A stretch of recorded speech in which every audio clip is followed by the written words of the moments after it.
کہاں ہے مسجدوں کے متولی؟ صرف چودراہٹ دینے کے لیے تمہیں پردھان بنا رکھا ہے. جس مسجد کے امام کو اور صدر کو یہ نہیں پتا نا کہ اس کے علاقے میں ایسا کون سا گھر ہے جس میں چولہا نہیں جلتا، ایسا کون سا گھر ہے جس کی چھت گرنے والی ہے، ایسا کون سا گھر ہے جس کی جوان بیٹی بیٹھی ہوئی ہے. اب چاہے وہ مسلمان ہے یا غیر مسلم ہے، اگر اس کو اپنے پڑوسیوں کی خبر نہیں ہے تو اس کو اس مسند پر بیٹھنے کا کوئی اختیار نہیں، کیونکہ رسول اللہ کی مسجد ہے اور یہ رسول اللہ کے مطابق ہی چلے گی، آپ کے مطابق نہیں چلنے والی.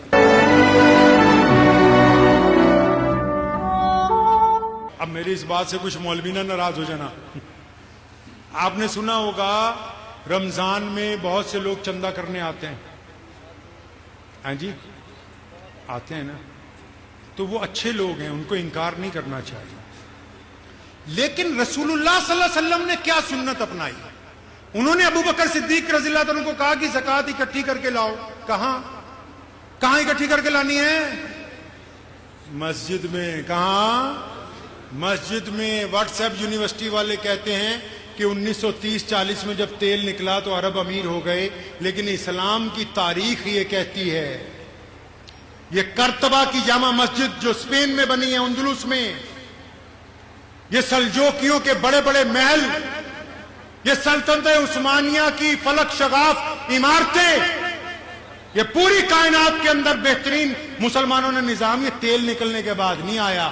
رسول اللہ نے کہا تھا زکوٰۃ اکٹھی کرو، اس کو مسجد میں لاؤ. پھر یا رسول اللہ کیا کرنا ہے؟ پہلے دیکھو قریب میں کون غریب ہے، ہم اس کو اتنا امیر کریں کہ اگلے سال وہ بھی زکوٰۃ دینے والا ہو.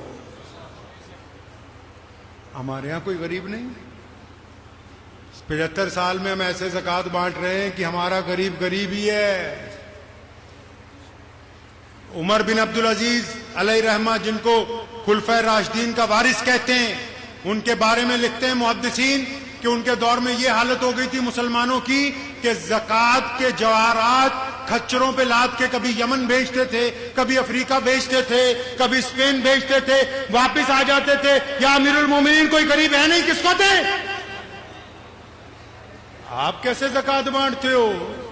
کہاں ہے مسجدوں کے متولی؟ صرف چودراہٹ دینے کے لیے تمہیں پردھان بنا رکھا ہے. جس مسجد کے امام کو اور صدر کو یہ نہیں پتا نا کہ اس کے علاقے میں ایسا کون سا گھر ہے جس میں چولہا نہیں جلتا، ایسا کون سا گھر ہے جس کی چھت گرنے والی ہے، ایسا کون سا گھر ہے جس کی جوان بیٹی بیٹھی ہوئی ہے. اب چاہے وہ مسلمان ہے یا غیر مسلم ہے، اگر اس کو اپنے پڑوسیوں کی خبر نہیں ہے تو اس کو اس مسند پر بیٹھنے کا کوئی اختیار نہیں، کیونکہ رسول اللہ کی مسجد ہے اور یہ رسول اللہ کے مطابق ہی چلے گی، آپ کے مطابق نہیں چلنے والی. تو میں نے ان کو ایک بات کہی ہے، بڑی کڑوی، لیکن آپ کو سنا اس لیے رہا ہوں.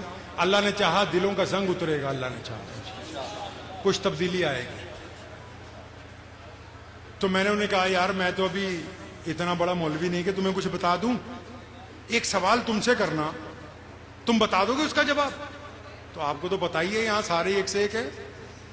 ہاں بھائی بتا، کیا پوچھنا؟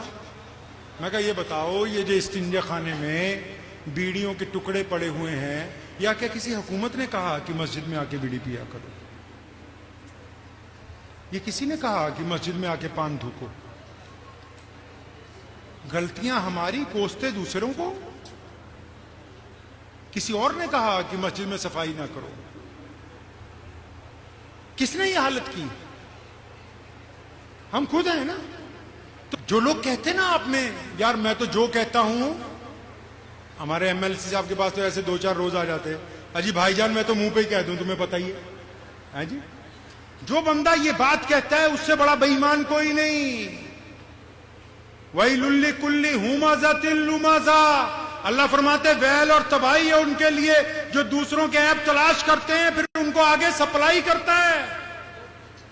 اس کا اتنا چھوٹا دل ہے کہ اپنے بھائی کی ذرا سی برائی، اپنے دوست کی، اپنے محلے کی ذرا سی چیز دل میں نہیں رکھ سکتا، اور یہ جھوٹ بولتا ہے. اگر یہ سچ بولنے والا ہوتا نا تو یہ اپنے دوست کو کہتا کہ میں فلاں دن تیرے گھر گیا تھا، تیری بہن پہ گندی نگاہ ڈالی تھی. اس میں سچ بولنے کی ہمت نہیں ہے، یہ جھوٹ بولتا ہے.